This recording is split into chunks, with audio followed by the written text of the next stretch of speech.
கன்னியாகுமரி மாவட்டம் தோவாளை பகுதியில் சாலையில் சென்ற தனியார் பேருந்து கவிழ்ந்து விபத்திற்கு உள்ளானதில் 22 பேர் காயமடைந்திருக்கின்றனர். இது குறித்த கூடுதல் தகவல்களை செய்தியாளர் சரவணன் வழங்க கேட்கலாம்.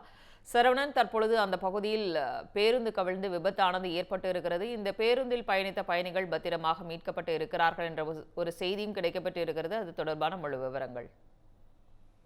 சங்கீதா, அதாவது கன்னியாகுமரி மாவட்டம் களியக்காவளை பகுதிக்கு செல்வதற்காக கோயம்புத்தூரில் இருந்து வரக்கூடிய ஒரு தனியார் பேருந்து இந்த அதிகாலையில் வந்து கொண்டிருந்த போது தோவாளை அருகே குமரன்புதூர் என்கின்ற பகுதியில் சாலையில், அதாவது அந்த சாலை ஒரு குறுகலான சாலை, அந்த சாலையில் சென்ட்ரல் மீடியன் அமைக்கப்பட்டிருக்கிறது.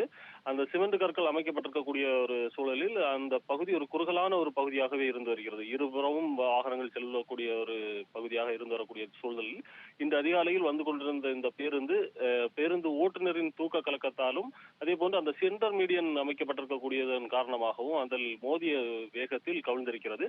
இதில் தற்போது அந்த பேருந்தில் இருந்தவர்கள் 22 பேர், அதில் 4 பேர் பலத்த காயமடைந்திருக்கிறார்கள். அதில் 3 பெண்களும் ஒரு குழந்தையும் என கூறப்படுகிறது. மேலும் ஒரு சிலர் முதுகு தண்டோடத்தில் அடிபட்டவர்களும் காலில் அடிபட்டவர்கள் என பல்வேறு மருத்துவமனைகள், அதாவது குறிப்பாக அந்த பகுதியில் உள்ள தனியார் மருத்துவமனை மற்றும் கன்னியாகுமரி அரசு மருத்துவமனை, அதாவது ஆசாரிப்பாளையம் பகுதியில் அமைந்திருக்கக்கூடிய அரசு கல்லூரி மருத்துவமனையிலும் அனுமதிக்கப்பட்டிருக்கிறார்கள். இது மட்டுமல்லாமல் அந்த பகுதியில் காலையில் ஏற்பட்ட அந்த விபத்து காரணமாக போக்குவரத்து பாதிப்படைந்திருக்கிறது. தொடர்ந்து இது குறித்தான தகவலின் பேரில் அந்த பகுதிக்கு ஆர்லாய்மொழி பகுதியை சேர்ந்த போலீசார் அந்த பகுதிக்கு வந்தது மட்டுமல்லாமல் போக்குவரத்தையும் சீர் செய்திருக்கிறார்கள். அது மட்டுமல்ல, ஒரு குறுகலான சாலை என்பதால் அந்த பகுதியில் சுமார் 1 மணி நேரத்திற்கு மேலாக போக்குவரத்து பாதிப்பு என்பது ஏற்பட்டிருக்கிறது.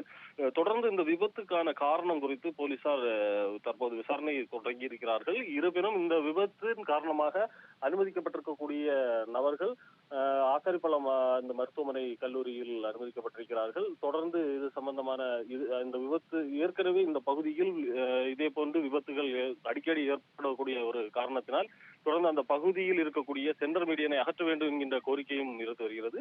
தொடர்ந்து அந்த விபத்து காரணமாக அந்த பகுதியில் ஒரு பரபரப்பான சூழல் நிலவுகிறது. Sangeetha, 13 years of trust, a revolution of gratitude, 100% assured appreciation. With gratitude, G-Square oda 13th year anniversary offer plot villa apartment எது புக் பண்ணாலும் 25 வருஷத்துக்கு பவர் இருக்கும், ஆனா EB bill இருக்காது. Up to 5 kilowatt solar panels with no additional cost ஓட கிடைக்கும். Zero EB revolution. To book, call 8939710009.